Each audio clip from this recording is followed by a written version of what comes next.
Assalamualaikum warahmatullahi wabarakatuh. Perkenalkan, nama saya Lu'lu'ul Mukarramah dengan NIM 20110301015. Saya dari kelas KPI 1. Saya akan mempresentasikan tugas dari matkul Teori Media dengan dosen pengampu Dr. Siti Raudatul Jannah, s.ag.m.med.com dengan judul Media dan Proses Politik. Di sini masuk pengantar proses politik dan media massa. Yang pertama, pengantar tentang peran yang dimainkan oleh media dalam demokrasi liberal, sebagaimana proses politik demokrasi liberal telah bermutasi. Demikian pula hubungan antara politisi dan media. Yang kedua, membahas bagaimana politik telah dimediakan karena komunikator profesional telah menulis naskah kinerja dan penampilan politisi. Akan dikatakan bahwa televisi politik barat telah berubah secara signifikan. Yang ketiga, akan membahas evolusi demokrasi liberal dan menyatakan bahwa public relation, politik, dan spin doctoring telah muncul sebagai tanggapan langsung terhadap pemberian hak pilih massal atas warga negara.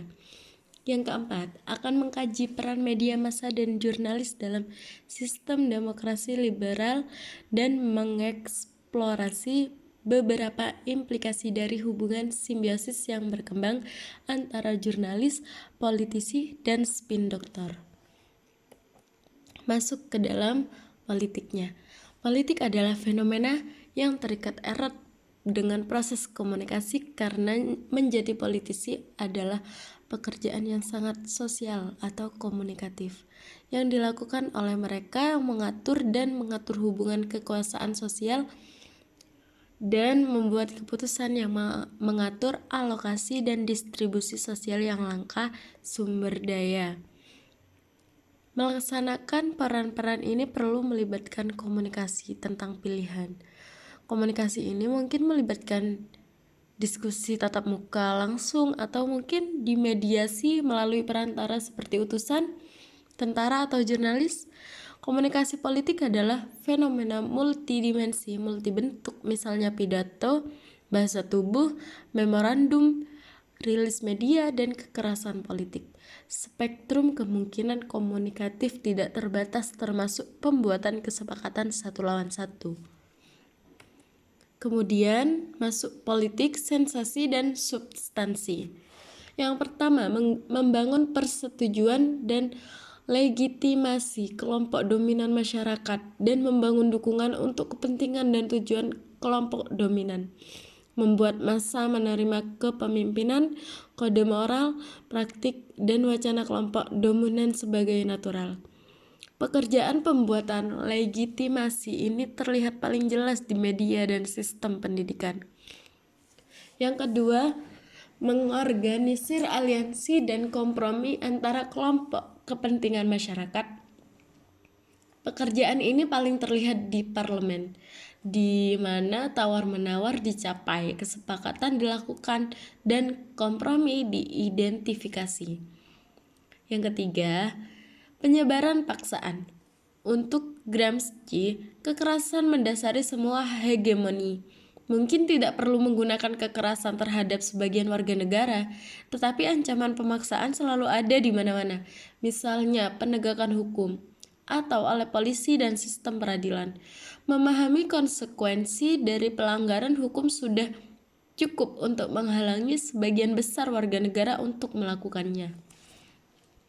Kemudian, media sebagai sumber daya. Sejumlah situs komunikasi yang dilembagakan telah dilisensikan untuk membuat dan mengedarkan wacana sosial barat. Yang dominan termasuk yang pertama, media, yang kedua, lembaga pendidikan, yang ketiga, parlemen, dan yang keempat, pengadilan hukum. Bagi politisi, situs-situs ini adalah sumber daya budaya utama dan mekanisme penataan hubungan sosial secara linguistik.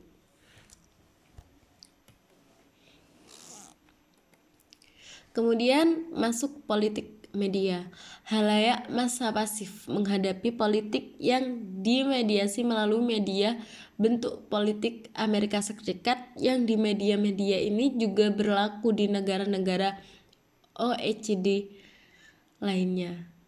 Nimo dan Combs melangkah lebih jauh, menyamakan pengalaman politik kontemporer dengan para tahanan Platon di sebuah gua, yang menyetujui nasib mereka yang dirampas dari pengalaman dunia nyata. Kemudian perkembangan evolusi simbiosis media dan politik, yaitu perkembangan mediasi muncul karena serangkaian perkembangan sejarah yang berpuncak pada jenis sistem politik yang beroperasi saat ini. Ini berfokus pada kemungkinan dan pertumbuhan demokrasi liberal dan cara sistem media liberal terikat erat dengan evolusi sistem demokrasi liberal. Bab ini berpendapat bahwa yang dikadekan ke dalam demokrasi liberal saat ini adalah sisa dari cara bagaimana bentuk pemerintahan ini berkembang, yaitu perjuangan borjuis atau pencuri melawan feodalisme yang menghasilkan oligarki liberal, yang kemudian direformasi menjadi demokrasi. Dikatakan bahwa proses reformasi ini menghasilkan masifnya proses politik yang mengharuskan kelas menengah mengembangkan mekanisme untuk mengarahkan, mengatur secara komunikatif dan menjinakkan massa. Fungsi mengarahkan massa mengarah pada pertumbuhan hubungan masyarakat, spin doctoring, dan sistem media massa. Kemudian mengelola demokrasi, menjinakkan publik barat. Nah, di sini menjinakkan publik mereka melalui pengembangan budaya dan industri spin yang mencangkup PR, periklanan, polling opini publik, dan konsultan gambar yang membangun selebriti untuk diikuti oleh massa. Ilmuwan sosial seperti Lippmann pada tahun 1965 dan Gabriel Tart pada tahun 1969 dan Ferdinand Tönnies pada tahun 1988 menyimpulkan bahwa opini publik dapat dimanipulasi oleh para profesional komunikasi yang dipersenjatai dengan metode ilmu sosial terapan dan menggunakan media massa sebagai alat untuk kontrol sosial. Kemudian, peran media yang terus berkembang dalam pemerintahan liberal. Media massa telah menjadi alat fundamental dari pemerintahan demokrasi liberal. Anggota elit politik barat sekarang harus terampil menggunakan ini media massa, atau setidaknya mempekerjakan staf yang paham media dalam persaingan yang ketat untuk kekuasaan antar faksi elit politik. Faksi yang paling mahir menggunakan media massa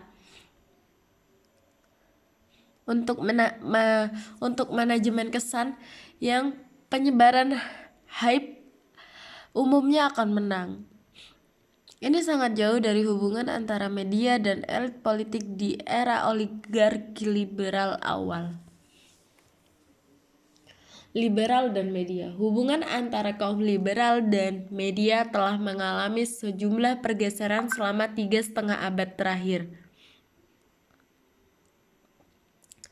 Yaitu, yang pertama, liberalisme lahir dari perjuangan kaum burger.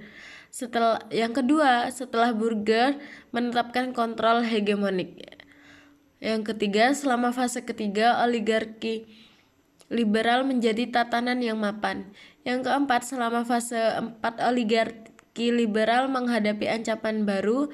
Fase 5 selama abad ke-20 menyaksikan profesi aliasi mesin hype.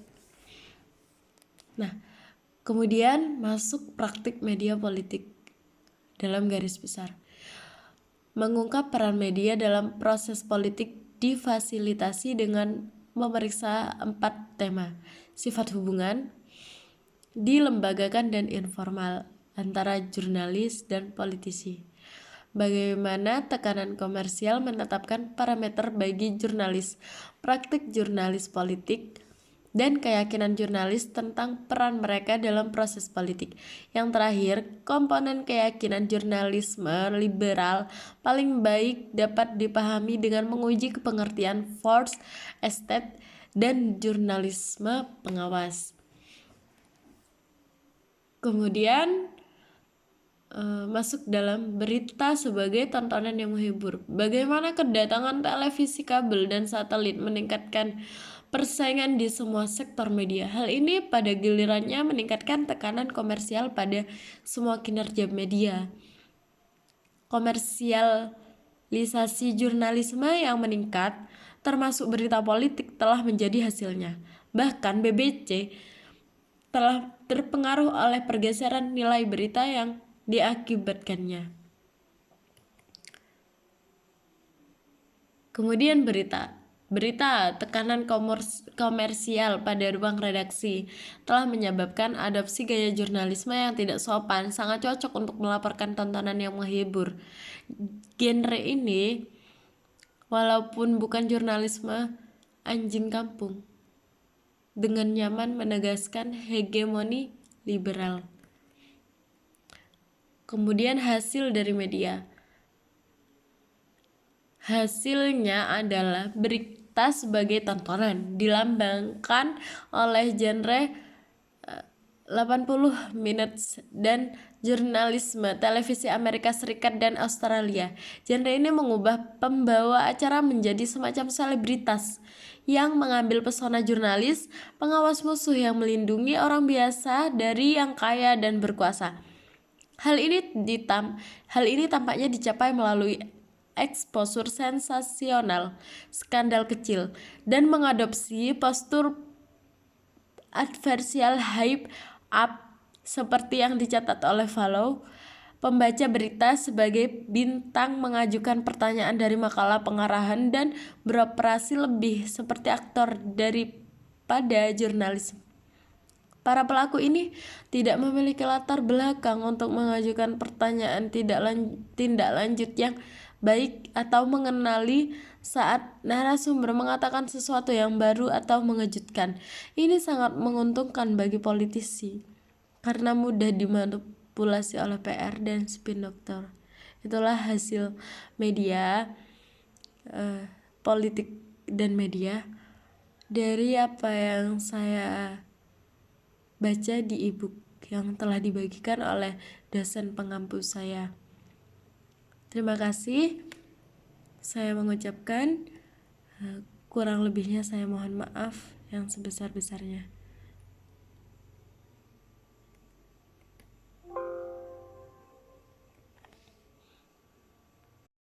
Wassalamualaikum warahmatullahi wabarakatuh.